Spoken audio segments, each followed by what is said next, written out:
One thing we have always done on this channel is follow what businesses have been saying, particularly focusing on businesses that had a very big export potential. And what have we seen over the past, well, a couple of years? There's this business that's lost so much amount of its profits. It's lost this much amount of business, it's lost 30, 20. We've been seeing some significant percentages, but not very often do we actually get to see what that means in cash. Like, how much cash is that percentage actually translated into? And part of the reason that businesses don't put that out there, or at least tend to put that out there, is because they want to at least inspire any potential investors, anyone who might be in the business, to not pull out of it, etc., etc. So there's a reason why we haven't seen solid numbers. But then you take the Old Dairy Brewery that was the Brexit export champion of the government. They lost, what was it, £200,000 in exports, and now they're facing sort of going into administration. You know, always go back to when in 2016, and it was said this: oh, we're going to be trading with people around the world. Well, here's the thing: someone in London might be on the phone to someone who's in New York or Singapore or Beijing or Tokyo. But that's because they work in the service industries, mainly sort of the finance industry. The further north you go, the more you look at the manufacturings and other types of businesses, then on the phone to someone in America, maybe Taiwan, Japan, India. They're not on the phone to those people. They're on the phone to people in the Netherlands, in France, in Germany. Because all our trade, when you look at the numbers, when you look at it in individual sectors, most of it all went to Europe. And you look at the higher than 50%, most of it was going to Europe. And that was always going to be the case, that businesses were going to suffer. And we've got if honestly, if Liz Truss was still prime minister, this would be an absolute opportunity to put the boot into her. But again, she's not. But still, this is an opportunity to say this is just how bad Brexit really is for businesses. Because what have we got today? Yet again, a business that is struggling so hard it had to sell its business and has had to move to the EU to be able to survive. So, as always, thank you very much to all those people, again, who do support the channel. Like I say, please do remember to hit that like, share, and subscribe button. And, of course, down below, there are links to my Patreon page and a one-off donation link called Buy Me Coffee, where you can, buy me coffee. And, of course, there's the YouTube thank you button. And, of course, the Pony Club down below as well. And now, off we go over to this today's story in The Guardian, with this story for the cheesemakers out there. So, the title is: Cheesemaker sells firm to overcome Brexit barriers after losing £600,000 in sales. A British cheesemaker has sold his business to a larger rival to regain access to customers in the European Union after Brexit left him with an estimated £600,000 black hole in lost EU sales. Simon Spurrell, who made the headlines when he highlighted the prohibitive export costs after the UK's exit from the single market, will remain managing director for Macclesfield-based Cheshire Cheese Company, and it retains a stake in the business. Its new owner is the fellow family-run Northwest English producer Joseph Heller Cheese, and it's maintained a presence in the EU as a result of its larger operations and distribution hub in the Netherlands, which Spurrell hopes will make supplying European customers viable again. And this is what businesses have had to do to be able to survive. They've had to go and sort of get a toehold in places like the Netherlands, in Belgium, in France, in order to be able to survive, to keep those exports up. And it was always going to be the larger companies that were able to do that. And this is, I wouldn't be surprised if this has been happening quite a lot in the past couple of years. And I think because a lot of companies have suffered really hard because of the pandemic, I wouldn't be surprised if you see this accelerate even more. So anyway, back to it. Spurl said that it was thrilled to be returning to the continent after its absence of over 2 years, but he cannot believe how the government has wrecked small firms like his with the decision to go for a hard Brexit. The sad thing is that small businesses like ours cannot have the access to the EU, he said. Selling the company is a great solution. It secures the future of the company with a historical cheesemaker. But I still feel very let down and bitterly disappointed by the fact that I've had so many conversations with the Department of International Trade and the government ministers and nothing happens. They're incompetent because of their Brexit policy. They are so anti-Europe, they won't even discuss getting a better deal sorted out. Getting it across to the single market has to be the first step. Spurl claims that after his campaign in the press of last year to highlight his case, he was told by numerous people that Boris Johnson had referred to him as that bloody cheese man. The government departments even advised him to seek out new business in emerging markets. Council, he said, was risible given the huge market on Britain's doorstep. And that's one of the pieces of advice we've actually seen the government give businesses like this. Oh, just go to emerging markets.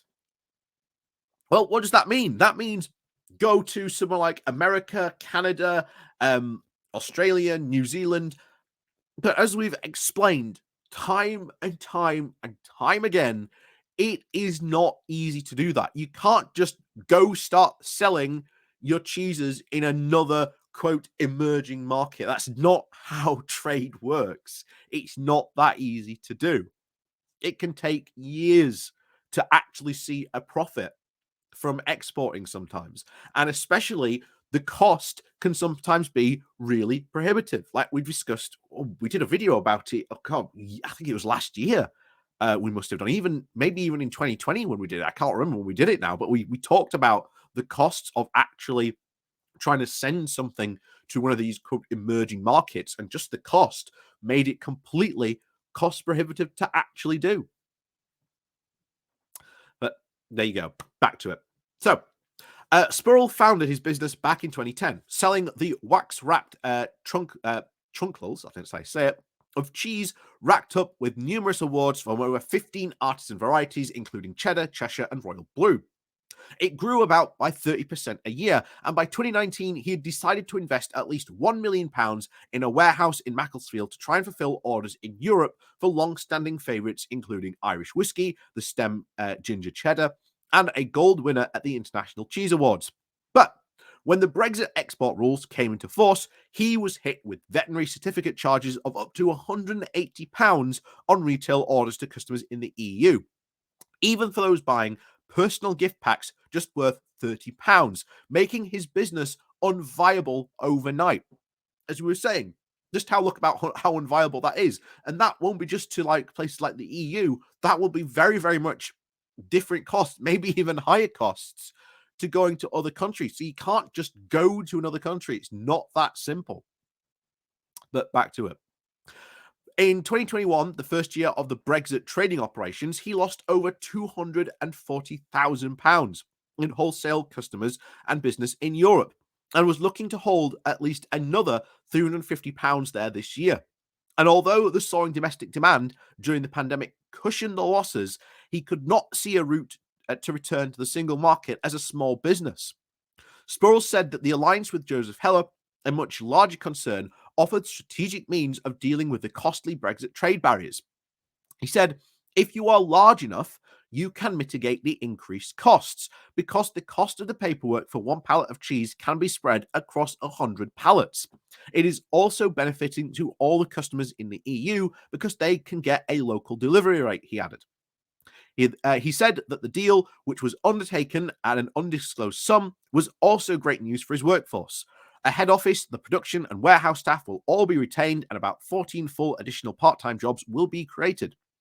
We were really worried about this Christmas. We didn't know what was going to happen, and my primary thought was for all the guys here with me.